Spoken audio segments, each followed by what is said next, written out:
After 10 very long years, Kid Cudi is back with Man on the Moon Part 3, and it's his first two albums. And he's like, you know, why don't we just take a break for a little bit? But no, Part 3 after 10 years, a little break, right?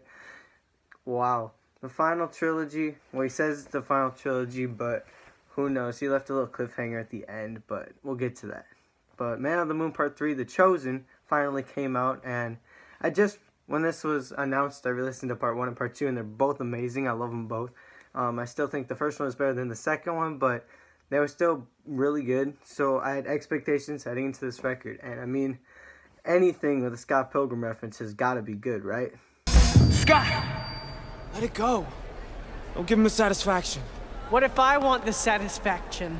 Even though Cudi continues to make this amazing story of Man on the Moon, he puts more of these distorted vocals into this, like more of his, I would say newer, because he's been doing it for a while, but in Man on the Moon 1 and 2, he hasn't had like these kind of distorted, echoed vocals, but now in his newer albums, he has done it, and I'm not surprised seeing him do it in this one, because, you know, it's more of his 2020, it's more of his newer stuff mixed with his old stuff, but, literally, lyrically, this is probably one of his best writings of all time.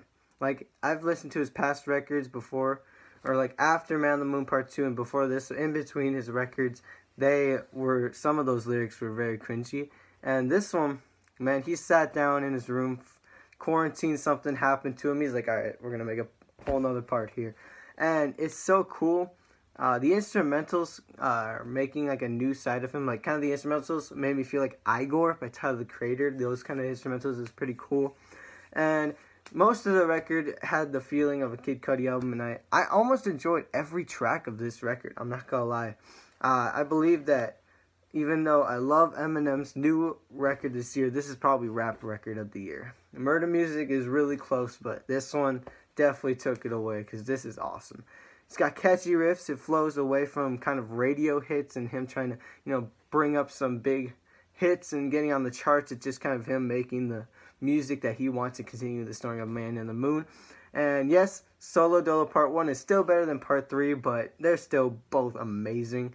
I don't know if he had any really influences from this record, except for himself.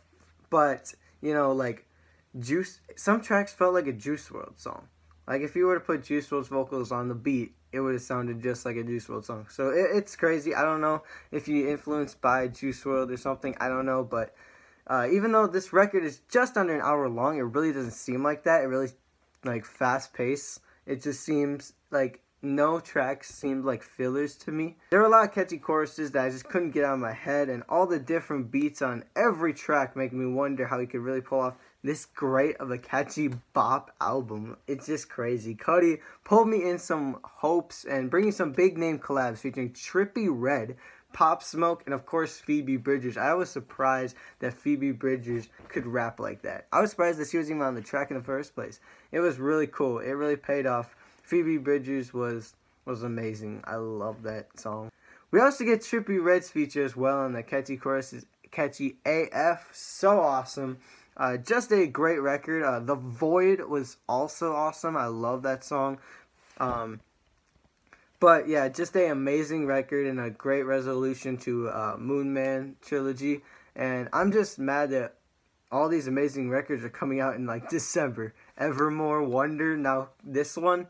What the heck? I'm actually going to make my end of the year list next year at the end of the year. Because, oh my gosh, this is just crazy. I want to redo the album of the year list, man.